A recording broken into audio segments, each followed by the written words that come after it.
Kişilərin cinsi orqanına dolğu necə vurulur? Estetik və funksional məqsədlərlə kişilərin cinsi orqanına dolğu tətbiqlərinə maraq artmaqda davam eləyir. Lakin bu prosedurun düzgün icra olunmaması həm sağlamlıq, həm də ciddi fəsadlar baxımından risklər yaradır. Bəs dolğu proseduru necə aparılmalıdır? Mövzu ilə bağlı uroloq-androloq Niyaməddin Əliyev videorolikdə izah edib.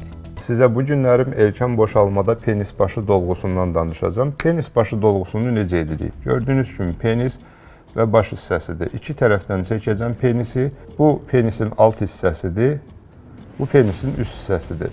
Penisə dolğu olduqda iynə ilə penisin bir hissəsinə, bax bu hissəsinə günəş kələfi şəklində dolğular edib penis başını daha da qalın edib içəridəki sinir kələfi ilə əlaqəsini tam olaraq itiririk.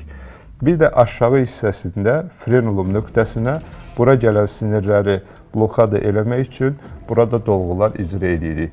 Dolğular icra olunur ambulator şəraitdə. İynə vurulduqdan sonra xəstə 15-20 dəqiqə sonra evə gedir. Bu cür prosedurların yalnız ixtisaslı mütəxəssis tərəfindən aparılması çox vacibdir deyə həkim vurğulayıb.